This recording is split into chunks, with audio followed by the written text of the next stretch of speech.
Hello दोस्तों, इस समय हमारी और आपकी सबसे बड़ी दिक्कत है इन्फॉर्मेशन का स्ट्रगल, क्योंकि हमें और आपको अच्छी और रिलेवेंट इन्फॉर्मेशन जल्दी नहीं मिल पाती है आज के फेक न्यूज़ के दौर में। और अगर मिल भी जाती है तो हमें ये समझना नहीं आता है कि हम उस इन्फॉर्मेशन को ठीक से कैसे समझ पाएँ। और अगर हम उन इन्फॉर्मेशन को समझ भी जाते हैं तो उनसे अपना नुकसान या फ़ायदा नहीं सोच पाते हैं।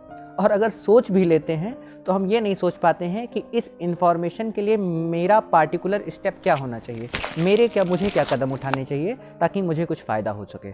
इस समस्या से डील करने के लिए मैं कैसा फ्रेमवर्क फॉलो करता हूँ, मैं आपको वो बताने वाला हूँ। वीडियो 3 भागों में बटा हुआ है। पहला भाग कलेक्ट, जिसमें मैं उन रिसोर्सेज के बारे में बात करूँगा जिनको मैं रिलेवेंट मानता हूँ और जिनसे मैं इन्फॉर्मेशन कलेक्ट करता हूँ। दूसरा फेज ऑर्गेनाइजेशन फेज है, जिसमें मैं उस फ्रेमवर्क को साझा करूँगा जिसका इस्तेमाल मैं इन्फॉर्मेशन को ठीक से ऑर्गेनाइज करने के लिए करता हूँ। लास्ट फेज रिफ्लेक्शन पर आधारित है, जिसमें मैं बात करूँगा कि कैसे आप उस इन्फॉर्मेशन को समझकर अपने फ़ायदे के लिए कैसे रिलेवेंट स्टेप्स ले सकते हैं। बात करते हैं कलेक्शन स्टेज में, जिसमें मैं 2 न्यूज़लेटर्स का इस्तेमाल करता हूँ इन्फॉर्मेशन कलेक्ट करने में। पहला है मॉर्निंग ब्रू और दूसरा है इंडियन एक्सप्रेस का एक्सपो। न्यूज़लेटर इन्फॉर्मेशन को स्प्रेड करने का एक ऐसा तरीका है जिसमें इन्फॉर्मेशन डायरेक्ट आपके ईमेल बॉक्स में गिरती है और आप न्यूज़लेटर्स को सब्सक्राइब भी कर सकते हैं। इसका इस्तेमाल लोग बिजनेस पर्पस के लिए इन्फॉर्मेशन को स्प्रेड करने के लिए करते हैं। मीडिया संस्थान इसका इस्तेमाल ज़्यादातर अपनी इन्फॉर्मेशन को प्रमोट करने के लिए करते हैं और ज़्यादातर न्यूज़लेटर कम्प्लीटली फ्री होते हैं। मैंने वर्ल्ड न्यूज़ कवर करने के लिए मॉर्निंग ब्रू के न्यूज़लेटर को सब्सक्राइब कर रखा है और इंडियन न्यूज़ कवर करने के लिए इंडियन एक्सप्रेस की न्यूज़लेटर को सब्सक्राइब कर रखा है। इंडियन एक्सपो न्यूज़लेटर बहुत ही अच्छा है, क्योंकि वो सारी न्यूज़ इंडिया में होने वाली सारी न्यूज़ को समराइज कर देता है और अपने लेख तथा इंपॉर्टेंट न्यूज़ आर्टिकल्स के लिंक्स प्रोवाइड करा देता है। मॉर्निंग ब्रू और इंडियन एक्सप्रेस दोनों को पढ़ने में आपको सिर्फ 10 मिनट लगने वाले हैं। मैं अक्सर चाय पीते समय इंडियन एक्सप्रेस और मॉर्निंग ब्रू को पढ़ता हूँ। मॉर्निंग ब्रू और इंडियन एक्सप्रेस से इंडिया और वर्ल्ड में होने वाले की इश्यूज पता लग जाते हैं और इसके बाद मैं जंप करता हूँ अपने दूसरे न्यूज़ रिसोर्स पर, यानी कि द हिंदू के ओरिजिनल पेपर पर।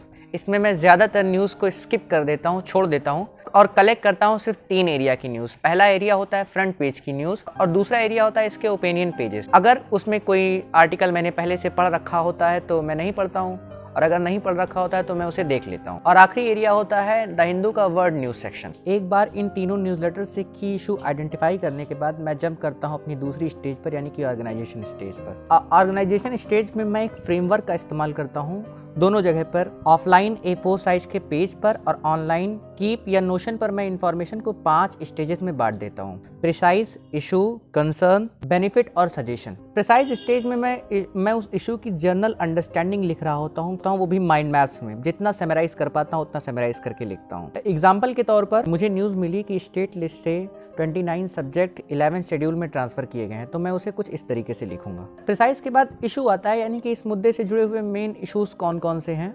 लेट्स से कि मणिपुर में वायलेंस चल रहा है, वहाँ का एथनिक कंपोजिशन क्या है, एथनिक कंपोजिशन से क्या क्या दिक्कतें आ रही हैं। हाई कोर्ट ने अगर मेइती को SC स्टेटस दिया तो क्यों दिया, किस बेस पर दिया, क्या ज़रूरी था, गवर्नमेंट का क्या रोल है, क्या कर रही है गवर्नमेंट, और इस विवाद की इंटेंसिटी क्या है। इन सभी चीज़ों को मैं कवर करूँगा। कंसर्न्स में मैं उस विवाद से होने वाली major problems, major drawback cover करता हूँ। इससे मुझे उस इशू का एक नेगेटिव एंगल पता लग जाता है कि हाँ, और साथ साथ ये भी पता लगता है कि इस मुद्दे में क्या क्या चीज़ें करने की ज़रूरत है। और सजेशन वाला पॉइंट मैंने खुद अपनी क्रिटिकल थिंकिंग के लिए जोड़ रखा है, ताकि मैं उस मुद्दे पर कम से कम अपनी खुद की राय बना सकूं। कम से कम एक बार मैं उन सभी मुद्दों के आधार पर स्वयं अपने दिमाग का इस्तेमाल करूं और कुछ सोचूं और कुछ लिखूं उसमें। इसके अलावा मैं न्यूज़ के साथ 2 और स्पेशल डायमेंशन को ऐड करता हूं, जो आधारित होता है इस बात पर कि मैं इन सभी बातों से कैसे बेनिफिट उठा सकता हूं, ताकि मैं अभी हो रहे करंट अफेयर से और जो अभी आसपास की जो घटनाएं हो रही हैं उससे अगर मुझे थोड़ा सा भी बेनिफिट हो जाए तो मैं कैसे उससे किसी तरीके का बेनिफिट उठा सकता हूँ, या मेरे लिए क्या कंसर्न है, मुझे क्या करना चाहिए। लेट्स से कि मैंने एक न्यूज़ पढ़ी कि पॉक्सो एक्ट का एक इंसान के ऊपर गलत एलिगेशन लगाया गया और सुप्रीम कोर्ट ने उसको बाइज्जत बरी कर दिया। मैं ये देखने की कोशिश करूंगा कि अगर इनिशियल फेज में कोई मेरे ऊपर ऐसा एलिगेशन लगाता है तो मुझे क्या करना चाहिए। मेरे जिला में अच्छा डिफेंस लॉयर कौन है, मैं अपने लिए अच्छे डिफेंस लॉयर को कैसे ढूंढूं और किस तरीके से इस कंप्लेन के विरुद्ध में एक और कंप्लेन फाइल करूं। इन तो बेसिक अंडरस्टैंडिंग मैं लेने की कोशिश करूंगा। और दूसरा सेक्शन होता है माई स्टेप्स। किसी प्रॉब्लम या किसी इंटरेस्टिंग न्यूज़ आर्टिकल के बाद मैं अपने खुद के स्टेप्स कैसे लेने वाला हूं इस न्यूज़ को पढ़ने के बाद। लेट्स से कि मेरे जिला में कोविड के केसेस बढ़ने लगे हैं, तो मैं खुद अपने कुछ स्टेप्स लूँगा कि मैं अपने घर में कम से कम सैनिटाइज़र रखने लगूंगा, एक टाइम जो हाथ धोता था हर 20 मिनट पर कम से कम हाथ धो लूँगा। इस तरीके के कुछ प्रिकॉशंस करने लगूंगा। और आखिरी स्टेज है न्यूज़ को समझने की रिफ्लेक्शन स्टेज। रिफ्लेक्शन आप 2 तरीके से कर सकते हैं। पहला, आप इंटरनेट पर ऐसी साइट्स को ढूंढिए जो डेली की न्यूज़ के ऊपर कुछ क्वेश्चंस बनाती हों। इससे क्या होगा कि आपका एक रेसिप्रोकल रिवीजन होगा। आप क्वेश्चन पढ़ेंगे, वापस जाकर रिवाइज करेंगे, जो इन्फॉर्मेशन बाकी रह गई थी, खाली रह गई थी, आप उस गैप को फिल करने की कोशिश करेंगे। और दूसरा तरीका ये है कि अगर आपका यूट्यूब पर चैनल है, न्यूज़लेटर है या साइट है, अगर नहीं है तो खोल लीजिए, उसके ऊपर अपने पढ़े हुए न्यूज़ आर्टिकल्स को साझा कीजिए। क्योंकि जब आप न्यूज़ को साझा करने पर आते हैं तब आप उस न्यूज़ को समझने की इंटेंसिटी को बढ़ा देते हैं, जिसकी वजह से उस न्यूज़ के ऊपर आपकी अंडरस्टैंडिंग ज़्यादा अच्छी होती है। और अगर आपके पास ये तीनों चीज़ें नहीं है तो एटलीस्ट आप व्हाट्सएप पर स्टेटस लगाइए।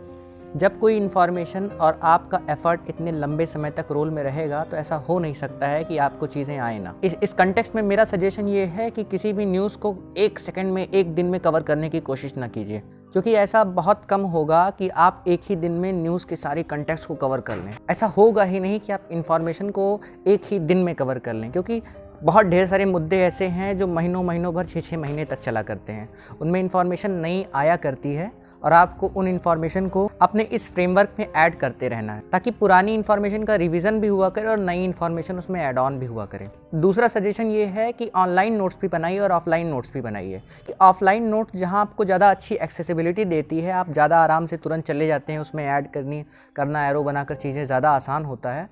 वहीं ऑनलाइन नोट्स कहीं भी अवेलेबल हो सकती है और कहीं ज़्यादा फ्लेक्सिबिलिटी के साथ आती है। अगर आपको इन्फॉर्मेशन को रिकॉर्ड करना है, ज़्यादा जल्दी आप कॉपी कर सकते हैं, चीज़ों को तुरंत आप कॉपी करके अपने नोशन में, कीप में तुरंत जाकर फेंक सकते हैं। यानी कि ऑनलाइन सिस्टम का इस्तेमाल आपको डाटा कलेक्शन में करना है और पेज नोट टेकिंग का इस्तेमाल आपको कंसेप्ट डेवलपमेंट में करना है। अगर आपको ये वीडियो अच्छा लगा है और आप नोट टेकिंग के बारे में और सीखना चाहते हैं तो यहाँ पर जाकर आप मेरी नोट टेकिंग सीरीज़ चेकआउट कीजिए। और अगर आपको बुक पढ़ना पसंद है, बुक की आइडियाज़ और इनसाइट्स को ज़्यादा अच्छे से समझना चाहते हैं तो आप यहाँ जाकर मेरी बुक क्लब सीरीज़ चेकआउट कीजिए। Thank you for watching my video. Hope ये वीडियो आपको अच्छा लगा हो।